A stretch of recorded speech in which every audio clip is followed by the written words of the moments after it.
जय शरीर रति राम सो सोई याद रही सुजान। रुद्र देह तजनी है बस शंकर भय हनुमान। जान राम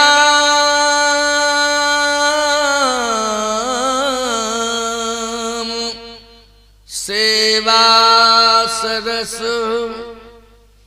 समझ कीन अनुमान। पुरखाते लड़का भये ओ हरते भय हनुमान। हर मानी भगवान शंकर ही 11वें रुद्र में हनुमान बन गए। भगवान शंकर ये चाहते हैं कि मुझे डायरेक्ट सेवा का अवसर कैसे मिले। जब अपने मूल स्वरूप में भगवान की सेवा करने के लिए जाते हैं तो भगवान पैर पकड़ने लगते हैं राम जी, क्योंकि कहते आप तो मेरे आराध्य हैं। शिव जी कहते हैं कि मैं आपको अपना आराध्य आपको मानता हूं। तो जब एक दूसरे की ओर बढ़ते हैं तो एक दूसरे हाथ पकड़ लेते हैं। अब भगवान शंकर ने कहा कि सेवा तो करनी ही है, सेवा के बिना तो जीवन ही अधूरा है। भैया एक बात बताएं, इष्ट की सेवा करने के लिए तो भगवान परेशान होता है। शिवजी जैसा महापुरुष वो भी चाहता है कि सेवा करने का अवसर मिले। देखो, वृद्धों की सेवा करना ये परम धर्म है, ये परम पुण्य है। और इसी सेवा के द्वारा मैं कहता हूं, नौजवानी में अगर वृद्धों की सेवा आपने कर ली तो ये समझ लेना कि आपकी तपस्या पूर्ण होने जा रही है। आप तप कर रहे हैं, वो जो सेवा कर रहे हैं वो ये सेवा रूपी तप है। वृद्ध कहीं भी आपको असहाय वृद्ध मिल जाए उसकी सेवा करो। उसमें ना जाति देखो ना उसके दोष देखो। बूढ़े में कभी दोष नहीं देखना चाहिए, ना बूढ़े की जाति देखना चाहिए। बूढ़े की सेवा करना चाहिए। बस तुम्हारी समझ में आ जाए कि इस वृद्ध को इस सेवा की जरूरत है तो उसकी सेवा करने में तुम लग जाओ। बस न उसमें तुम गुण दोष देखो, न उसके स्वभाव को देखो कि स्वभाव में कभी कभी ऐसा होता है ना, जो स्वभाव होता है ना वो थोड़ा सा चिड़चिड़ाने का, तेज स्वभाव। लोग कहते साहब तेज स्वभाव है हम जा नहीं सकते। नहीं, ये सोचो ही नहीं। आपको उसके स्वभाव पर भी ध्यान नहीं देना है, उसके दोषों पर ध्यान नहीं देना है, ना उसकी जाति पर ध्यान देना है, उसकी अवस्था पर विचार करना है।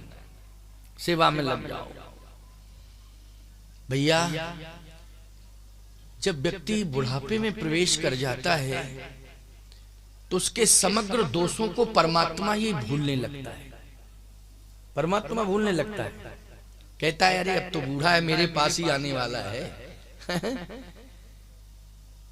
हनुमान जी की धारणा ही है कि हम भगवान की सेवा करें, और भगवान शंकर के डायरेक्ट स्वरूप से राम की सेवा नहीं कराए तो 11वें रुद्र में वो हनुमान बन गए। हनुमान बन गए। और शंकर जी ये कह रहे थे कि हम आपको धरती, कल मैंने कथा में सुनाया था ना आपको कि भगवान शंकर ने ही उपाय बताया सबको कि ऐसे नारायण नर बन के आ सकता है। ये सलाह इन्हीं की है, भोले बाबा की। क्यों? इनको अपना दिखाई दे रहा था काम कि हमें सेवा करने का सौभाग्य मिले। क्यों? बोले मेरा नारायण बने नर और हम बने बानर, और सेवा में लग गया। ये ताक में थे भगवान शंकर कि ये नारायण मेरा नर बने और हम तत्काल बानर बनेंगे और बानर बन के सेवा करेंगे। और जब नारायण का नरावतार हुआ तो नरावतार में ही भगवान शिव का वानर अवतार हो गया। वानराणाम धीशम रघुपत प्रिय भक्तम बात जातम नमामि। वानराणाम धीशम, भगवान शंकर बानर बन गए, हनुमान बन गए। गोस्वामी जी कहते हैं कि भगवान शिव हैं क्या? बोले भगवान शिव समत्व के देवता हैं। शिव समत्व के देवता हैं। वो शिव पूरे संसार के नाथ हैं, जिनको विश्वनाथ कहते हैं। लेकिन प्यारे, यही शिव जब सेवा करने का संकल्प लेकर आए हनुमान बनके, तो गोस्वामी तुलसीदास जी क्या कह रहे हैं? हनुमान सम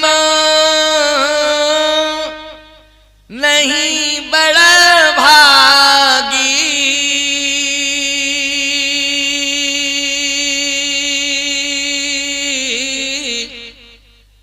नहीं को राम चरण अनुरागी। कहे हनुमान जी के समान तो इस संसार में कोई बड़भागी है ही नहीं। तो भोले बाबा ने कहा कि पहले हम विश्वनाथ थे, अब हम बड़भागी हो गए, संसार के सबसे बड़े बड़भागी हो गए। और नहीं को रामचरण अनुरागी,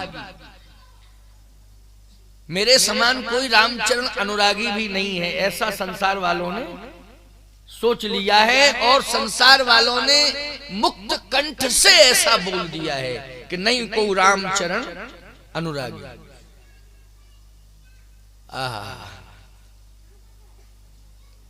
आज मंगलवार है ना, मंगलवार इस पूरी कथा में आज ही मंगल पड़ेगा, बाकी तो मंगल पढ़ना नहीं है। मंगल कहाँ? फिर तो शुक्रवार को विश्राम होगा, शनिवार भी नहीं पड़ेगा। आज के दिन हमें हनुमान जी की कथा सुननी ही चाहिए, हैं? चलो आज सुनाते हैं। हनुमान जी की कथा तो इतनी दिव्य है कि कहना ही क्या। सेवा, भगवान मिल गए हनुमान जी को। भगवान ने हनुमान जी से कहा, ये बताइए कि आप क्या चाह रहे हैं? हनुमान जी ने कहा, मैं आपकी सेवा चाह रहा हूं। का सेवा कई प्रकार की होती है। कौन सी सेवा, कैसी सेवा? हनुमान जी ने कहा कि स्वामी जैसी आज्ञा दे सेवा के लिए वैसी सेवा। हम क्यों कहें कि हम यही सेवा करेंगे? सेवक, असली सेवक वो होता है कि स्वामी सेवा के लिए आदेशित कर दे कि ये सेवा तुम्हें करनी है, ये काम तुम्हें, वो सच्चा सेवक है। वो कहे नहीं नहीं नहीं नहीं, हम तो स्वामी जी के पास बैठे बैठे उनके चरण दबाते रहेंगे, यही सेवा करेंगे, यही सेवा करेंगे। नहीं नहीं नहीं नहीं, ये सेवा तो हठी सेवा हो गई। हठी सेवा अच्छी नहीं होती है, हठी सेवा अच्छी नहीं होती। एक बार एक बेवकूफ चेला बना लिया मैंने, हाँ, तो वो हठी सेवा में आ गया। और ऐसी हठी सेवा में आया वो कि मैं क्या बताऊं आपको। हम जून के महीने में कथा कहने गए तो उसने इतनी अच्छी व्यवस्था की, वो मूर्ख चेला ने नहीं, जो होशियार चेला था, उसने इतनी अच्छी जून में व्यवस्था की कि 2-2 कूलर रख दिए और तमाम ठंडा वातावरण कर दिया, बर्फ मंगाया, जाने क्या क्या इंतजाम किया। वो कांच के पर्दे लगाए और उसमें बर्फ का छिड़काव कराया, जिससे गुरुजी को डायरेक्ट जो है एसी फेसी नहीं था, तो उसने ठंडा वातावरण वैसे बना दिया। अब वो मूर्ख चेला देख रहा था क्या कि गुरुजी की ऐसी सेवा हम भी करेंगे। अब उसने बुलाया जनवरी में, तो बर्फ मंगाया उसने और वो सब लगा दिया, सब कूलर 2-2 रख दिए। जैसे ही मैं पहुंचा मैंने कहा ये इंतजाम, बोले आप ही के लिए सर। हमने कहा कार्यक्रम करा रहा है कि अंतिम क्रिया कर रहा है, ये बता पहले। क्यों भाई, ये कार्यक्रम है कि क्रियाकर्म है इसमें बताओ। ये सब तू ठंडा, बोले हम पड़ोसी से कमजोर थोड़ी हैं गुरुजी, क्या बात करते हो, हम इससे कम नहीं हैं। जैसा इसने किया है सेवा, वैसे उससे अच्छी हम करेंगे सेवा। इसने 1 कुंटल बर्फ मंगाया था, मैंने 2 कुंटल मंगाया है। हमने कहा महीना कौन सा था, बोले महीना से क्या लेना देना? हमने कहा मूर्ख है क्या, महीने से मतलब है तो मरने से मतलब है क्या? जब महीने से मतलब नहीं है, हट हट। सेवक को विचार भी करना चाहिए। सेवा करने जाए, ताकत है पहलवानी की सेवक के पास, स्वामी है कमजोर, तो उसको विवेक से सेवा करनी चाहिए कि पूरी ताकत लगा के करनी चाहिए सेवा? बोलो भाई। हनुमान जी ऐसे सेवक मिले राम जी को ऐसे हनुमान जी सेवक मिले कि बुद्धिमताम वरिष्ठम, जय हनुमान ज्ञान गुण सागर, जय हनुमान ज्ञान गुण सागर, बुद्धिमताम वरिष्ठम। जबकि हैं अतुलित बल धाम, अतुलित बल के धाम हैं, लेकिन स्वामी क्या चाह रहा है विवेक से सोचते हैं, सेवा वैसी करते हैं। ऐसा सेवक को होना चाहिए। अगर विवेक नहीं है किसी के पास तो सत्संग में आ जाओ, बिन सत्संग विवेक न होई। नहीं है विवेक तो सत्संग में आ जाओ, क्या दिक्कत है? यहां से विवेक ले लो। अब बोलो सत्संग में ये विवेक ही तो मिल रहा है, क्या मिल रहा है? विवेक मिल रहा है। ये कितना बढ़िया साधन है। हर पहलू को समझने के लिए सत्संग बहुत अच्छा साधन है। जिंदगी जीने की कला सीखने के लिए सत्संग बहुत अच्छा साधन है, और मुक्ति के मार्ग को प्रशस्त करने के लिए सत्संग बहुत अच्छा साधन है। इससे उत्तम साधन कोई जगत में दूसरा है ही नहीं, और कलिकाल में तो है ही नहीं। आपको ये सौभाग्य मिल गया है, हनुमान जी ने ही दिला दिया, शिव जी ने दिला दिया। और ये बाल समाज मानस मंडली का प्रयास विशेष रूप से हमारे गोस्वामी वकील साहब का हमारे प्रति समर्पण, प्रेम, स्नेह, हमारा इनके प्रति विशेष स्नेह, इनका हमारे प्रति विशेष रूप से समर्पण, और आप सब जितने भी बैठे सबकी श्रद्धा जुड़ी हुई है। और हमें ऐसा अनुभव होता है कि मैं ग्राम चर्रा में कथा नहीं कह रहा हूं, मैं तो चित्रकूट धाम में कथा कह रहा हूं। क्योंकि चित्रकूट भौगोलिक दृष्टि से अगर देखा जाए तो यहां से 600 किलोमीटर पड़ेगा, 700 किलोमीटर पड़ेगा, लेकिन आध्यात्मिक दृष्टि से अगर देखा जाए तो चित्रकूट यही है। भाई बात मैं स्पष्ट बोल रहा हूं, ऐसा नहीं कि मैंने भावुकता में कोई बात कह दी है कि मैं चित्रकूट में बैठा हूं। भावुकता नहीं, आध्यात्मिकता। भावुकता तो जुड़ी हुई है, लेकिन आध्यात्मिकता कैसे? ये हमारा चित्त ही चित्रकूट है, लेकिन किस शर्त के साथ चित्त चित्रकूट है? जब ये चित्त हमारा कूटस्थ ब्रह्म से जुड़ जाए तब है चित्रकूट। कूटस्थ, वेदांत में ब्रह्म को कूटस्थ कहते हैं। वेदांत में वैसे कूट मानी पर्वत होता है, लेकिन ब्रह्म को क्या कहते हैं वेदांत में? कूटस्थ। कभी वेदांतियों के पास जाकर के वहां समझना, कूटस्थ ब्रह्म है, कूटस्थ। तो प्यारे, आप सबका चित्त राम कथा रूपी कूटस्थ ब्रह्म से जुड़ गया है, तो आपका ये परसर चित्रकूट धाम बन गया है प्यारे। इसको चित्रकूट कहते हैं। अब ये आकाट है, कोई माई का लाल इससे चैलेंज नहीं कर सकता है कि आपने चित्रकूट कैसे कह दिया। बोलो भाई। हाँ, आध्यात्मिक दृष्टि से है, भौगोलिक दृष्टि से और राजस्व रिकॉर्ड में तो चल रही है, ग्राम चल रहा है। चित्रकूट धाम में बैठे आप, चित्त का चित्रकूट। हनुमान जी ने कहा कि जो सेवा आप देंगे वही सेवा में लूंगा। आप बताइए ना, और जिस सेवा के लिए आदेशित जब जब आप करेंगे मैं वही सेवा आपकी करूंगा। भगवान ने कहा तो इस समय एक सेवा दे रहा। हाँ, आदेश करें प्रभु। इस समय मेरे पास रहकर मेरी सेवा करना, इसे मैं उचित नहीं समझ रहा हूं।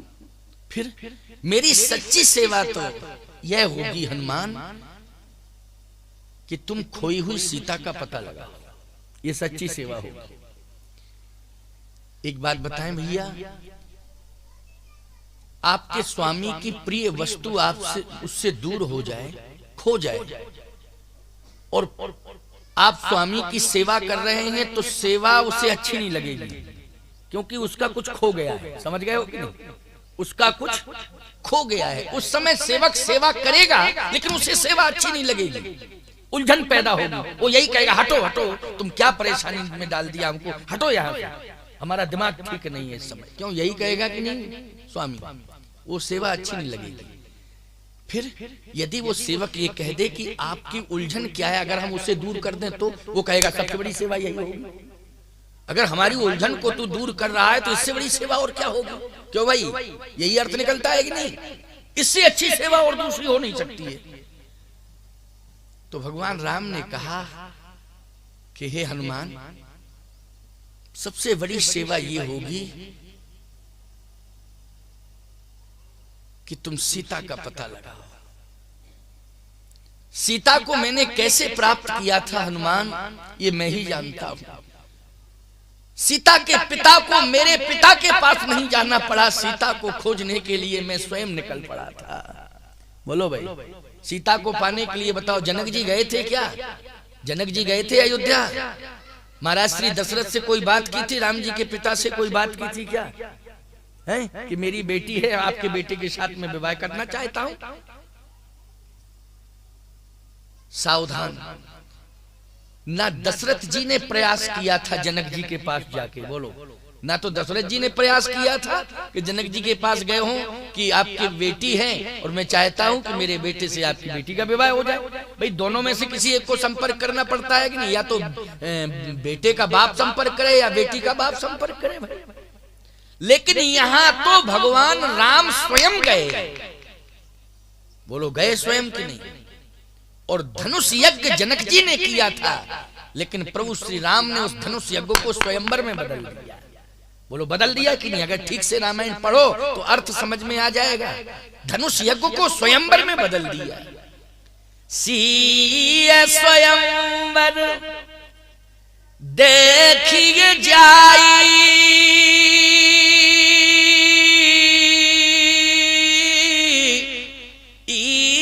काहे धोंदे बड़ाई। सीए स्वयंवर देखिए जाए। जबकि धनुष यज्ञ सुन रघुकुल ना था, लेकिन सीए स्वयंवर देखिए जाए। बहुत अंतर है, जमीन आसमान का अंतर होता है धनुष यज्ञ में स्वयंवर में। व्याख्या की जाए, धनुष यज्ञ का मतलब है कि शर्त है धनुष टूटे तब, जो तोड़े उसी के गले में जयमाल। और स्वयंवर का मतलब है कन्या स्वयं जिसका वर्ण करे वो स्वयंवर है। तो मैंने जनक के पिता महाराज श्री जनक ने, श्री जानकी जी के पिता ने, जनक जी ने तो धनुष यज्ञ का प्रोग्राम रखा था, लेकिन हनुमान उस धनुष यज्ञ को मैंने स्वयंवर में बदल दिया था, क्योंकि मैं सीता को पाना चाहता था। जिस दिन मेरा जन्म हुआ अयोध्या में, उसी दिन मेरा सीता को पाने का लक्ष्य हो गया था। क्योंकि मुझे नरलीला करनी है, मुझे लीलाएं करनी है, राक्षसों का वध करना है, और बिना सीता के राक्षसों का वध हो नहीं सकता है। बोलो भाई, कोई कितना ही प्रभावशाली क्यों ना हो, लेकिन शक्ति की जरूरत पड़ती है कि नहीं? पड़ती है शक्ति की जरूरत कि नहीं है? अटल बिहारी वाजपेयी जी इतने प्रभावशाली थे, लेकिन जब शक्तिहीन हो गए तो पड़े रहे साहब। क्यों पड़े रहे कि नहीं? नहीं, उनसे बड़ा बौद्धिक क्षमता वाला कौन था राजनीति में, जरा बताओ। अटल बिहारी वाजपेयी जी जैसा सफल नेतृत्व वाजपेयी जी का था, लेकिन प्यारे शक्तिहीन हो गए तो पड़े रहे वर्षों तक। पड़े रहे कि नहीं? क्योंकि शक्तिहीन हो गए।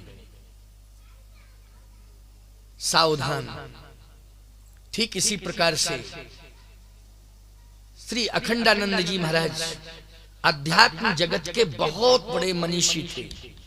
वृंदावन वाले अखंडानंद जी महाराज लेकिन बहुत समय तक उनको भी समाज से दूर रहना पड़ा, क्योंकि अवस्था से वो शक्तिहीन हो गए थे, इसलिए मंचों पर नहीं जा पाए। रहे आश्रम में लेकिन मंचों पर नहीं जा पाए, क्योंकि शरीर काम नहीं करता था, शक्तिहीन हो गए थे। शक्ति की बहुत बड़ी जरूरत है कि नहीं? आज मैं हूं, कथा कह रहा हूं, चाहे जितना रामायण याद हो मुझे, कितना भी ज्ञान हो, लेकिन अगर शक्ति नहीं होगी बोलने की तो क्या हम बोल सकते हैं? बोल सकते हैं क्या? और फिर जब शक्ति नहीं है और आपकी श्रद्धा हमसे जुड़ी है तो क्या स्टेचर पर लाद के लाओगे हमको? क्यों भाई? अरे श्रद्धा होगी तो जहां आश्रम में होंगे वहां दर्शन करने पहुंच जाओगे, लेकिन मंच पर तो तुम तभी लाओगे जब बोलने का सामर्थ्य मुझ में होगा तब। तो ये शक्ति की बात है, बिना शक्ति के ये सभा संबोधित नहीं कर सकता हूं मैं। राम जी भी कहते हैं बिना शक्ति के मैं राक्षसों का वध नहीं कर सकता हूं, मुझे शक्ति की आवश्यकता है, इसलिए मैं शक्ति की खोज में निकल पड़ा। तो मैंने ये जो शक्ति पाई थी, इसी से राम को विजय श्री मिलनी थी, लेकिन वो शक्ति रावण के पास पहुंच गई है।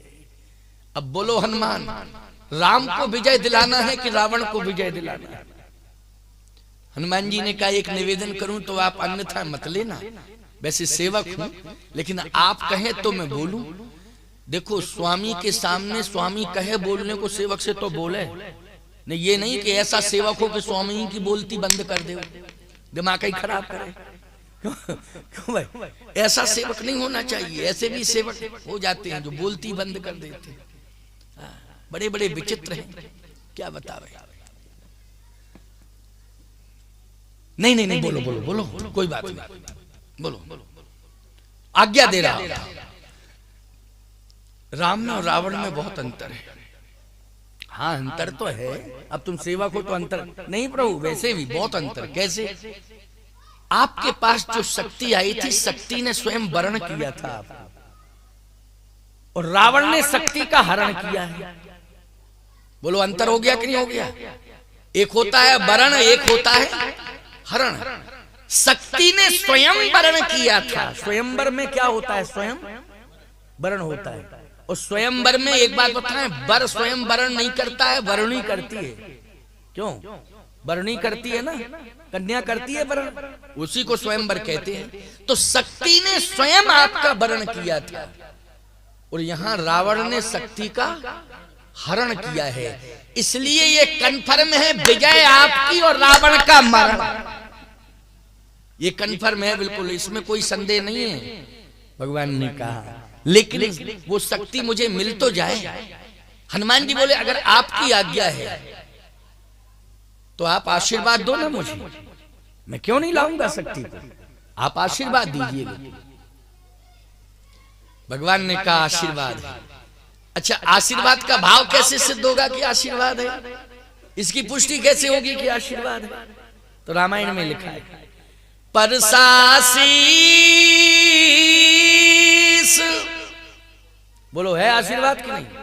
सरोरुह पानी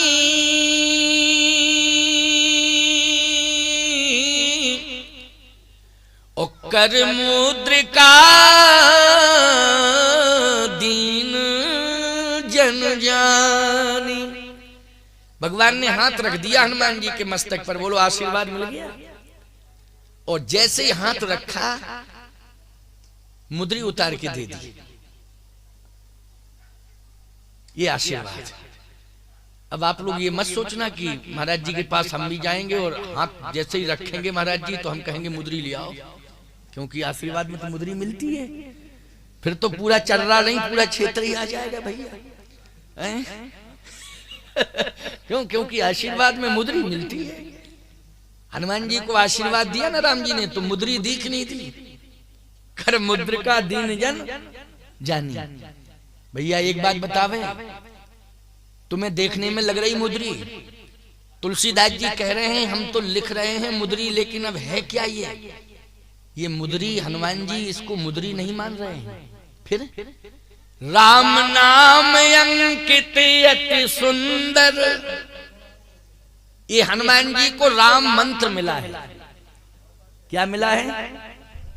राम मंत्र मिल गया, राम नाम अंकित, अति सुंदर। क्यों? इसलिए कि हनुमान जी को ऐसे नगर में भगवान भेज रहे हैं कि जहां पर अवगुण ही अवगुण है, अवगुण की खान है लंका। बोलो लंका किसकी खान है? अवगुणों की खान है लंका, अवगुण ही अवगुण भरे पड़े हैं लंका में। राम मंत्र दे करके, राम नाम की मुद्री दे करके मानो भगवान कहना चाहते हैं कि अगर आज के वातावरण में जैसे लंका का वातावरण था वैसे ही तो कलयुग का वातावरण है। बोलो अगर विषाक्त वातावरण में कोई साधक पहुंच जाता है तो वो बच सकता है, बस राम नाम के प्रभाव से बच सकता है, और कोई दूसरा उपाय नहीं। बचने का उपाय क्या है? केवल राम नाम, और कोई उपाय नहीं। राम नाम कवच बन करके रक्षा करता है, और सीता जी की भी रक्षा लंका में कर रहा था, राम का नाम ही कर रहा था। नाम पाहरु दिवस निस, ध्यान तुम्हार कपाट, लोचन निज पद जंत्रित, प्राण जाए कहीं बाट। तो बोलो सीता जी की भी रक्षा लंका में कर रहा था तो राम का नाम ही कर रहा था। रावण जो है इतना अहंकारी है और इतना बड़ा अत्याचारी है, अनाचारी, कि प्यारे सीता जी कैसे लंका में सुरक्षित रहीं, बस यही कारण है राम नाम का पहरा लगा था। समझ रहे हो कि नहीं? किसका पहरा? राम नाम का पहरा था। राम नाम कवच है, सबके लिए कवच है। माताओं, बहन, बेटियों, तुम्हारे अस्तित्व की रक्षा करने के लिए राम का नाम कवच है। राम राम राम राम कहा करो। घर का काम करो तो हाथों से काम करना है, लेकिन वाणी से राम राम राम राम कहो, क्या दिक्कत है उसमें? वैसे तो फालतू की बकवास होता ही रहती है, काम करते समय जाते जने क्या क्या बोलती रहती हैं, समझ में नहीं आता है। ये फालतू की बातें मत किया करो।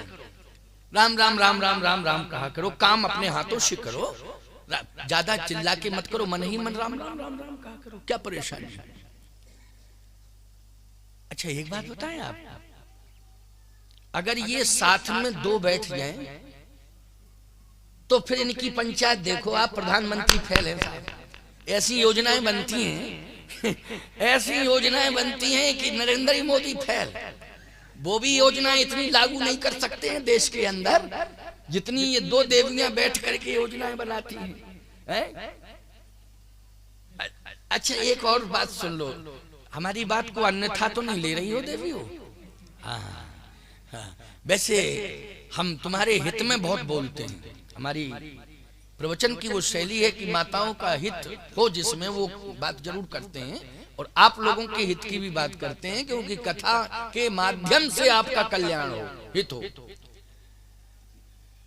लेकिन ये सत्य है कि आपस में बैठ जाएंगी दो देवियां तो जरूर बात करेंगी, और बात में भी एक बात जरूर करेंगी। आपके वो क्या करते हैं? अरे क्या करते हैं? हमारे मास्टर हैं, यही है, मास्टर हैं, शिक्षक हैं, तब तो बहुत बढ़िया बात है कि भाई शिक्षक शिक्षा देता है, शिक्षा से ही तो संस्कार मिलते हैं। अच्छा अच्छा, शिक्षक हैं। हाँ, बच्चे भी होंगे? हाँ बच्चे हैं। कितने हैं? दो हैं। क्या करते हैं? एक बच्चा तो डॉक्टर हो गया, एक बच्चा वकील हो गया। अच्छा अच्छा, बहुत बढ़िया है, डॉक्टर हो गया, वकील हो गया, बढ़िया है। कि आपके क्या करते हैं? बोले हमारे तो शराब के ठेकेदार हैं, पूरे जिले में सप्लाई करते हैं। कोई गांव नहीं बचा जिसमें सप्लाई ना की हो शराब, पूरे गांव के गांव शराबी हो गए। अरे राम राम राम राम, क्या धंधा! ओहो, अच्छा तो बच्चे तो चार हैं। चलो चार तो हैं, बच्चे क्या करते हैं? बोले दो सेंट्रल जेल में हैं, दो फरार हैं। अब बोलो भाई, बच्चे हुए तो ऐसे हुए हैं। सुनो, सत्संग एक ऐसा स्थल है जहां पर संस्कार दिया जाता है।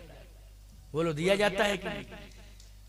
अरे ज्यादा से ज्यादा तुम अपनी संतान को घर में बैठे बैठे क्या दे सकते हो? मोटर कार दे सकते हो, रोजगार दे सकते हो, व्यापार दे सकते हो। बोलो दे सकते हो?